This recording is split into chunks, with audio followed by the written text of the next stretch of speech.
So this is the Specta Air, and this is the DJI Air 3.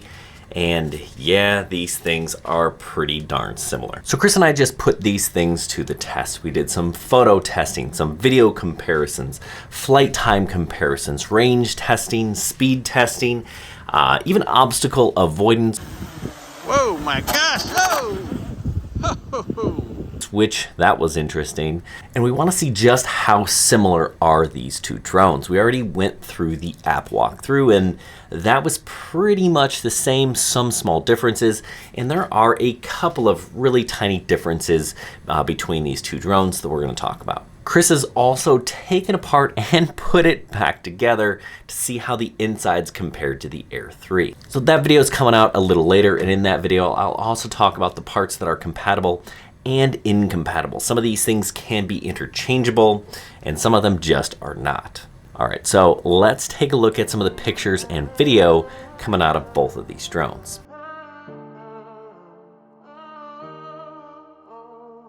I'm going to show you them in the same order. I have drone A, then drone B, then I'll tell you which is which after you kind of get to look a little bit and guess yourself. Now, everything was shot in 4K standard settings right out of the box. We didn't shoot in log and grade or anything like that. We just wanted a basic user experience. We'll get into some of that other stuff at a later date, but pictures and videos out of these drones pretty darn clear, but I'll let you come up to your own conclusions, right? I'm not going to tell you one is better than the other because, well, it's personal preference and they're pretty gosh darn similar. Now, Chris and I are both flying basically at the same time. We kind of wanted to see how these batteries performed, which we'll get to later in the video. All right, did you figure it out? Drone A is the Specta. Drone B is the DJI. So we went Specta, then DJI Air 3. Did you pick it out? I'll show you. I'll stop talking and show you some more video, and then I'll show you some side by side as well. And then we'll get to some pictures.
Okay, so we got these drones up in the air, and Chris and I were flying one of them each. I think I had the DJI drone, he had the Specta at this point, and we wanted to fly them around and see if the batteries drained at similar rates, right? So we put them up. We actually did some pictures from the drones in the air at like 200 feet, so that was kind of cool.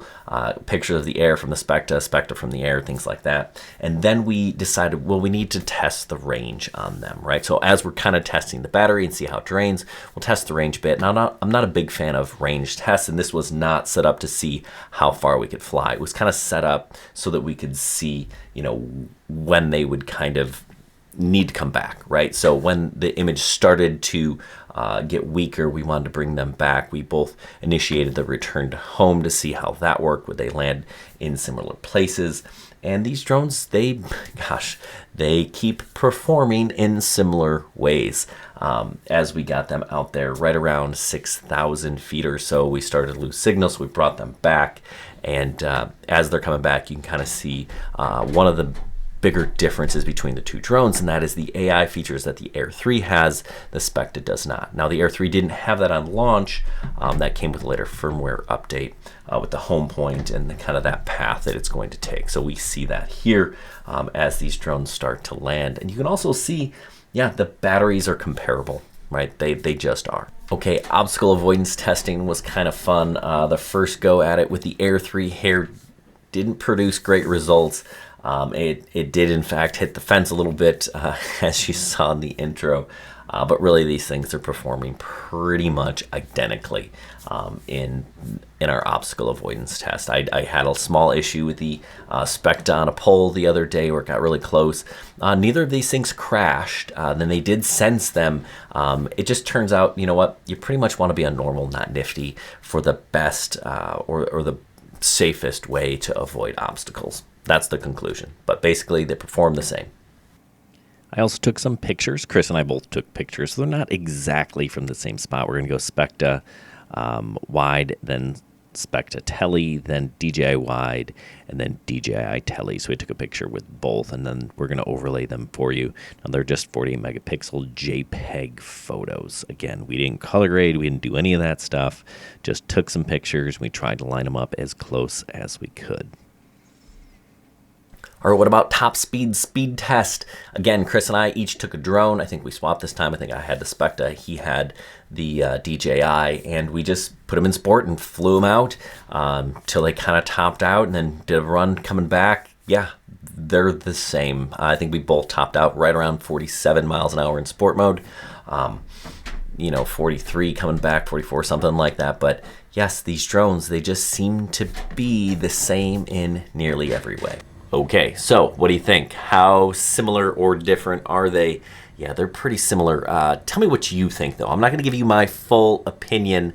I don't want to taint the results here, but ask me some questions. Tell me what you think in the comments down below.